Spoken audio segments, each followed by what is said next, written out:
Los cuadró. Claudia Sheinbaum, la próxima presidenta de México, no se contuvo ante las críticas de la ONU. En medio de un debate encendido por la reforma que coloca a la Guardia Nacional bajo el mando de la Secretaría de Defensa Nacional, Sheinbaum dejó claro que ningún organismo internacional dictará el rumbo de México. La ONU y varias organizaciones internacionales intentaron sembrar el pánico, señalando que los derechos humanos estarían en peligro. Sin embargo, Sheinbaum le respondió sin titubeos, recordándoles que ella, como comandanta suprema de las Fuerzas Armadas, mantendrá el control civil. Los detalles a continuación. ¿Quieres saber cómo se puede fundar la patria grande? Mira el final del video. Lo dejó en ridículo. Así fue como Claudia Sheinbaum, la futura presidenta de México, se plantó ante la ONU y les dejó claro que sus intromisiones no serán bienvenidas en el territorio mexicano. La sala estaba cargada de tensiones. Las luces de las cámaras parpadeaban sin descanso y el eco de sus palabras resonaba en cada rincón. No tienen por qué preocuparse, dijo con una calma imperturbable, pero su voz llevaba la firmeza de quien sabe que está haciendo lo correcto. La reforma constitucional que permitirá que la Guardia Nacional quedará bajo el mando de la Secretaría de Defensa Nacional había encendido las alarmas entre organizaciones internacionales. Sin embargo, Sheinbaum, con una serenidad que contrarrestaba el nerviosismo palpable de sus críticos, reafirmó que esta medida no implicaría una militarización del país, a pesar de lo que insinuaran sus detractores. No era una concesión, era una declaración. México decidirá su destino sin interferencias. La mandataria electa no solo desestimó las acusaciones, sino que subió el tono con una seguridad avasalladora. Ante las críticas por la presunta militarización, Sheinbaum lanzó una aclaración punzante. Militarización quiere decir que hay un mando militar tomando decisiones, y en este caso lo hará la comandanta suprema de las Fuerzas Armadas. Es un poder civil. En sus ojos se leía el orgullo de quien sabe que está defendiendo algo más grande que una simple reforma. Estaba defendiendo la soberanía de México. La ONU había lanzado sus críticas, haciéndose eco de organizaciones de derechos humanos que habían alzado la voz desde diversos rincones del planeta. Argumentaban que la reforma podría poner en riesgo las libertades civiles y desde la Oficina del Alto Comisionado para los Derechos Humanos y Amnistía Internacional intentaban sembrar dudas entre los legisladores mexicanos. Sin embargo, Sheinbaum, con una mirada de acero, no dejó que estas críticas la tambalearan. Se van a respetar los derechos humanos, afirmó con una convicción que solo se adquiere después de años en la arena política, batallando cada argumento, cada detalle. Y no eran solo palabras vacías. La Cámara de Diputados de México había aprobado, con una aplastante mayoría de 362 votos a favor y apenas 133 en contra, la reforma constitucional que entregaba a la Guardia Nacional un mando firme para el control del ejército. Sheinbaum, con un rostro serio y sin titubeos, veía en esta reforma una forma de fortalecer una institución que había nacido débil, pero que ahora tenía la posibilidad de transformarse en un verdadero pilar de la seguridad nacional. Las palabras de los críticos se disipaban en el aire frente al peso de los números. Con una mayoría abrumadora del Congreso ya había dado su visto bueno. Y solo quedaba un último paso en el Senado, donde todo apuntaba a que la reforma sería ratificada en cuestión de días. Mientras los legisladores debatían la reforma, las protestas no se hicieron esperar. Varias organizaciones, desde la Fundación para la Justicia hasta Seguridad Sin Guerra, se presentaron ante la Cámara de Diputados con argumentos que, aunque presentados con vehemencia, se estrellaban contra la muralla de la realidad. Decían que la reforma traería consigo un incremento de las vulneraciones a los derechos humanos, que el país se veía envuelto en un peligroso camino hacia la represión. Pero Sheinbaum, con su habitual compostura, los enfrentó con datos y argumentos contundentes. No se trata de militarización, insistió. Se trata de darle al país las herramientas necesarias para enfrentar las amenazas que nos aquejan.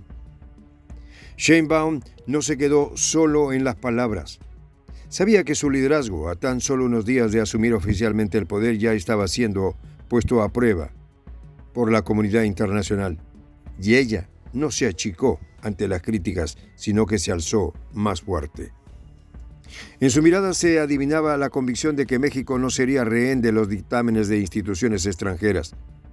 Es un poder civil, repetía, subrayando que la reforma no entregaba el poder a los militares, sino que reafirmaba el mando civil sobre las Fuerzas Armadas.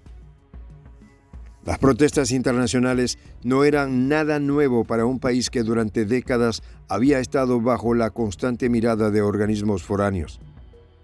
Pero en esta ocasión México tenía algo más que decir. Con la transmisión del poder entre Andrés Manuel López Obrador y Claudia Sheinbaum, a punto de materializarse, el país estaba en un punto crítico de su historia. Sheinbaum no solo estaba defendiendo una reforma constitucional, estaba marcando el inicio de un nuevo capítulo, uno en el que México, bajo su liderazgo, no cedería ante presiones externas. Los días siguientes serían determinantes. Con la reforma en manos del Senado, el futuro de la Guardia Nacional pendía de un hilo, pero en los pasillos del poder ya se respiraba la seguridad de que la votación sería favorable. Los analistas preveían una ratificación inminente y Sheinbaum lo sabía. Pero lejos de celebrar antes de tiempo, se mantuvo firme, siempre alerta, porque comprendía que las batallas más grandes no siempre se ganan en los primeros asaltos. Y así, mientras las cámaras seguían capturando cada uno de sus movimientos, ella se preparaba para lo que venía. El tiempo apremiaba. A medida que se acercaba la fecha del cambio de gobierno, Sheinbaum sabía que estaba no solo ante una reforma más, sino ante una decisión que definiría el rumbo de su mandato, y lo haría desde el primer día. Mientras la comunidad internacional seguía lanzando críticas, ella mantenía la vista fija en lo que verdaderamente importaba. La soberanía de México. No importaba lo que dijera la ONU ni lo que insinuaran las organizaciones que se oponían a la reforma. Sheinbaum tenía claro su objetivo: fortalecer a México, y lo haría sin importar cuántas voces se alzaran en su contra. Y así, mientras las críticas internacionales seguían llegando, Sheinbaum se preparaba para asumir el mando de un país que estaba listo para enfrentar los desafíos del futuro. Sabía que la batalla no había terminado, pero también sabía que tenía las herramientas para ganarla. Y en ese momento crucial, con los ojos del mundo puestos sobre México, Claudia Sheinbaum dejó en claro una cosa: aquí en esta tierra, las decisiones las tomamos nosotros. La ONU, en su afán de mantener su influencia global, parece olvidar que los países tienen derecho a tomar decisiones soberanas sin estar bajo la lupa constante de quienes se creen jueces internacionales. En este caso, su crítica hacia la reforma de la Guardia Nacional en México refleja un desconocimiento profundo de la realidad que vive el país, así como una arrogancia que raya en la intromisión.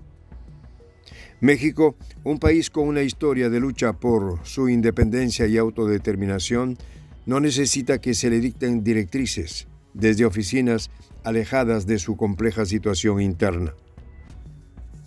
Las organizaciones internacionales, por más grandes que sean, no deberían tratar de imponer su visión sobre una nación que en todo momento ha demostrado su compromiso con el respeto a los derechos humanos y la seguridad de su pueblo. En esta comunidad nos juntamos para, por ejemplo, conversar, interactuar, tener puntos de idea distintos, pero, por ejemplo, también tenemos un club de lectura donde leemos fragmentos de libros que consideramos que son importantes para crecer intelectualmente. También, por ejemplo, hacemos algo como lo que hace nuestro amigo el jefazo ahí en Bolivia. Les cuento la experiencia que me parece fascinante. Él tiene un restaurante ahí en Bolivia. Y en ese restaurante, adivine lo que tiene: un televisor. Y ustedes dirán, pero qué impresionante, ¿en qué contribuye que un restaurante tenga un televisor ahí en Bolivia? Una cosa muy importante, porque él, cada vez que abre su negocio, prende su televisor y pone los videos de Prensa Alternativa. Con eso, todos los días, poco a poco, con pasos muy concretos, él hace que toda la gente que vaya a su restaurante vaya insumiendo el concepto de la patria grande. Y así, pasito a pasito, estamos construyendo la patria grande. Son esos pasos pequeños pero concretos que hacen posible que el proceso de la construcción de la patria grande sea algo que ya comenzó. Un hecho dinámico que no tiene retorno en la historia. Y de verdad, a nosotros nos gustaría que tú seas parte de esa propuesta. ¿Qué tienes que hacer? Muy simple. Dale clic en el botón unirse. De hecho, al hacerlo también contribuirás con una pequeña cantidad de dinero que permitirá que Prensa Alternativa produzca más y mejores videos. De verdad que te esperamos.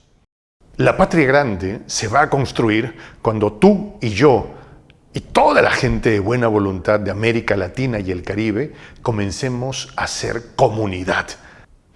¿Cómo lo logramos? Interconectándonos todas las personas de buena voluntad que vivimos en América Latina y el Caribe. Y tienes una oportunidad de hacerlo, uniéndote a nuestra comunidad. Puedes hacerlo haciendo clic en el botón unirse que está en la parte de abajo.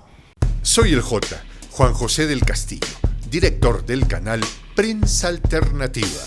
Si quieres ser parte de la comunidad de la Patria Grande, suscríbete a nuestro canal. Si es que quieres que te lleguen las notificaciones cada vez que subimos un video, activa la campanita. Si quieres apoyar a nuestro canal económicamente, puedes hacerlo a través de PayPal. El enlace está en la descripción del video. A nombre del equipo de Prensa Alternativa, me despido con esta expresión en el quechua milenario, Tupananchis Kama, cuya traducción es hasta volvernos a encontrar.